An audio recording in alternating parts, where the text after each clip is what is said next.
So where's the line between, changing something because you recognize the person is right and changing something just to try to kiss butt, for lack of a better term, right? Just to kiss a little bit of butt to get that prize that you want. So where's the line? It's a difficult line to walk. Mm-hmm. Yeah. Unmute. Let me know once you see it. He's doing an interview. Oh, I thought this was like a fan, but no, it's just an NBA player. Yeah, he's a player. Yeah, that's right. Okay, I'm ready. Now, if I hit play, can you hear this? I just asked Bud the exact same question, but I'm curious for you. Do you view this season as a failure? Oh my God. Okay, because I'm not that up. You asked me the same question last year, Eric. Okay. Do you get a promotion every year on your job? No, right? So every year you work is failure. Yes or no? No. Every year you work towards something, towards a goal, right? Which is to get a promotion, be able to take care of your family, to be able, I don't know, provide the house for them or take care of your parents. You work towards a goal. It's not a failure. It's steps to success. And if you've never, I don't want to make it personal. So there's always steps to it. Michael Jordan played 15 years, won 6 championships. The other 9 years was a failure. That's what you're telling me. No, I'm asking you a question. Yes or no? Okay, exactly. So why you asking me that question? So there you go. That's the essence of it. He reiterates the point a couple of more times, but that's now how do I stop sharing? There we go. So that's the point that I thought was so great. This guy Giannis, who plays for Milwaukee. What's the basketball team in Milwaukee? A Wolf of some kind, maybe? The Bucks. That's it. Bucks. I'm such a great sports guy. But this guy Giannis, I thought it was an ongoing problem. It is, right? But he makes this great. I think the Michael Jordan analogy is the strong point that he's making, right? Saying, look, if Michael Jordan played for 15 years and only won 6 championships, does that mean 9 of Michael Jordan's years in the NBA were failures? The entire year was Michael a failure. Jordan would say? What would he say? He would say yes. Those he would say failures. Yes. Yeah, which is so. It is ironic. It's an ironic. It's ironic because I think maybe at that level, to win any sort of championship on a regular basis is going to require some sort of like bizarre, unhealthy obsession, specifically with winning, right? So I think, and I'll say this often, like I do think common sense does tend to invert at the very top of things. Yeah. But the point is, if you're not happy, honestly doing your personal best, right? And focusing on things you can control rather than things you can't, right? Is going to be a hard slog because you don't get a promotion every year. And, right. Yeah. And sometimes you make mistakes that result in you not winning the championship, even though you still did a fantastic job representative of your personal best. Yeah. So thinking of us normies in bagpiping and drumming, if I go to, summer's starting right now as we record this, right? If I go to my local games and I don't get a medal, I go compete solo or with my band and I don't get a medal, then was my decision to pay my dues and get dressed up that day and do all that practicing and show up and play and get the judges sheet back, is the result failure? Or is that a stepping stone toward success? Or is it success in and of itself because I did it? And maybe it's different for different people at different times. But what I'm kind of pushing you toward, Andrew, is there's this study that I read in a journal called Nature Communications that suggests that 15% failure rate is actually ideal for progress. The idea being that if a person is 100% successful at whatever they're doing, then they're probably not progressing, right? But if they fail too much, then they're probably going to give up. But if they fail just the right amount, then they'll get better because they'll get real feedback either from other people or from their own results that drives improvement, is the idea. Yeah, so that 15% sounds like utter horseshit to me. In the sense that, like, why not 16%? Are you sure it's Sure, not yeah. 14%? And then like, what is the incentive to be successful? Right. I think the degree of incentive, be it very small or very large, is going to play an impact on what percentage of attempts, like what the failure percentage is that's acceptable, right? Like it depends what the potential upside is.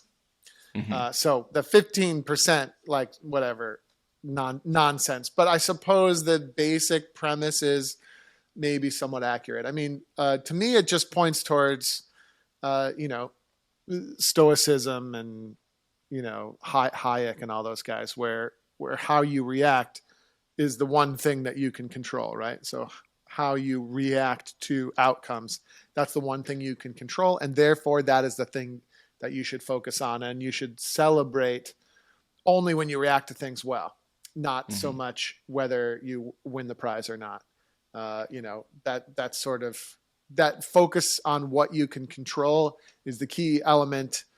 And yeah, I suppose if you fail too much, you might quit, but maybe failing too much is an indication that you should quit.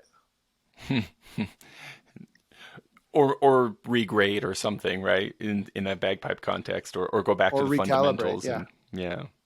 So yeah, in that, I mean, there's been many times in my life where I failed at something severely or many times. And, that resulted in me pivoting to something that was ultimately better. Yeah, I see what you mean.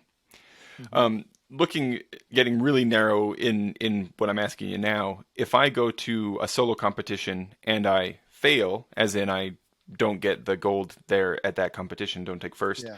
I mean, whether I won or not, I'm going to get a judging sheet. But especially if the judging sheet has mostly advice for how to improve, how do you react? What do you do with your judging sheets? And what would you tell a student to do with their judging sheet? Avoid looking at it, read it regularly. Do you have a binder where you keep all the judging sheets you've ever received? Like how do we interact with that kind of situation? It's a good question. And it did remind me of something I wanted to talk about first, which is basketball. So the guy that gave us the quote and bagpiping are two very different activities. Because in basketball, at least generally speaking, you could get into like the whole refereeing and stuff and whether or not they have biases. But generally speaking, basketball is an objective pastime where you either score more baskets than the other team or you don't, right? So, and most sports are good in that way. I mean, figure skating is notoriously rife with conflict. And then, there's whether or not people are cheating, like in cycle racing and stuff like that. But generally speaking, sports are an objective pastime. And then just be careful comparing the two, because bagpiping is totally not that, right? So bagpiping is, you might do the best performance that you'll ever do in your entire life. And if the judge doesn't see it that way, it is not going to be reflected in the result. And then many times, this has happened to me and many, many top pipers, a subpar performance by your standard is the one that earns you the gold medal or the world championship, right? And it's just because the judge was in the mood for that day. That is what determines the result. And it's very subjective, and it's just the way that it is.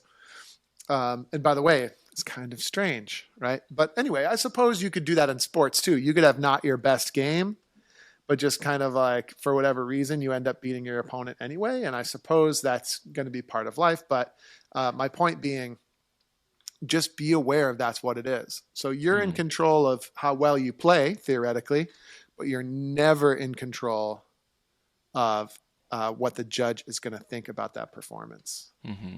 So to stake anything on the result of a bagpipe competition is a very slippery slope that goes the wrong way fast. This is a now, theme I know that seems to be coming up a lot in our conversations. Like, again, focus on the process, right? Yeah, focus on the process. Focus on the things you can control and the things that you care about and the things that you know are likely to point you ultimately in the direction that you want to go. Yeah, for sure. But anyway, going back to the score sheets, I think what you're asking me is how much time do you spend, studying and considering what the score sheet says? Mm-hmm. Is that Yeah, because the I feel like question? so many of us, if we do read them, our knee-jerk reaction is to go, well, that judge just doesn't like me, or this judge obviously doesn't know what they're talking about. Maybe that's just me having a bad ego situation, right? But I feel like that's often our brain immediately wants to dismiss the feedback. So should we, but then at the same time, maybe the feedback's not that great. So should we internalize it? I don't know, you know? Yes. So I think at the lower levels there would be very few, if any, judges that aren't understanding what you're trying to do. You know what I mean? Mm-hmm. So at the high levels, you have to ask that question all the time. Like, did the judge even get what I was trying to do? Yeah. Right? Is this feedback, relative to my ability? Is this feedback even competent? Like sometimes those thoughts cross your mind at the high levels. At the Right. lower levels, that shouldn't really cross your mind. Anything the judge says is usually like, at least accurate in the sense of whether or not you were able to put together a good performance. And, Well, and maybe they have, like maybe those judges are over prioritizing tempo when they shouldn't be and stuff like that. Right. And so maybe they're not judging things in the same light that your teacher would want to judge things. I guess there's always that, but you should always take it into consideration. But I can offer what my approach to score sheets is. yeah. I read the score sheet a couple of times to make sure I think I understand what the judge thought about my performance. And then except for posterity, maybe 30 years later, I'll never look at that sheet again. That's what I do. And I think that's what a lot of top players are going to do. It's like, you take the judge's criticisms into consideration. Maybe you share it with your teacher if you have a teacher. And then it just goes into the pile of things that you might want to consider when it comes to improving. But at the end of the day, it would be very rare that you would do a sudden hairpin turn based on what a judge would say, like going back to trusting the process. Like typically by the time you're competing, you've already been following a process for quite a long period of time. And therefore, to do any drastic action based on the thoughts of one judge would be a mistake. Now, over the course of 12 score sheets from 12 different judges, and they all say the same thing, like now you're starting to wonder, okay, a change of course might be required here because maybe I missed something, something like that. That's one of the benefits of playing multiple but games in a season rather than just doing one solo and calling that good for the year. Yeah, exactly. But it's a treacherous landscape. So you really do have to trust your own instincts, right? And that's going to be your own instincts should always be 80% of the decisions you make. And then your teacher's instincts probably represent the next 18%. And then the judges and other casual onlookers, like maybe you can just take note of what they're saying and factor it into your approach going forward, but you're not going to put a lot of stock in it because you don't know. It's difficult to know whether they're hearing what you're hearing and whether or not you agree with them. And it's difficult to articulate. And it's very tricky. You're basically just looking for clues. So again, it's almost like a hypothesis testing activity. It's like, oh, I think the way I'm playing my 2-4 march is very good. That's a conjecture you could make.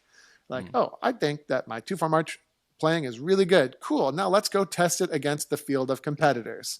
And then a miscellaneous judge, oh, look, they agree. And you can tell they agree because they gave me second place out of 18 competitors. And they had many positive things to say on the sheet. Versus like, oh, the last 19 times I competed, I got a below grade level marking on my sheet. And nobody likes it. And I haven't taken a prize for a really long time. That would be a definite indication that your hypothesis, at least for the purposes of solo competing, is misguided. Mm-hmm. That makes sense. I have wondered before if people more serious than I might have like a a system of like categorizing feedback based on the judge, and so then when you show up to a games and you know you've played for that judge before and you know that they like things a certain way, you alter your playing to fit what that judge wants. You know, you never played that game, Andrew? That would be bad. Yeah. Oh, you play the game. You play the game, but it's always a mistake, right? So it's like, oh, that judge, hates the McGregor salute. He just hates it, so you shouldn't submit it. And then all of a sudden, you find yourself submitting a tune that you're not that comfortable with, and it turns out they weren't going to like anything you did that day. So what was the point? And then you sort of betray your own self and your own instincts. Just to benefit a judge who might not be a good actor in the first place and whatever. So it's like, no, can't do it. People try it all the time. Yeah. But it's not how you win the game. It's kind of like saying, oh, I acquiesced to what that guy wanted in order to win. Like, wouldn't that be a terrible way to win?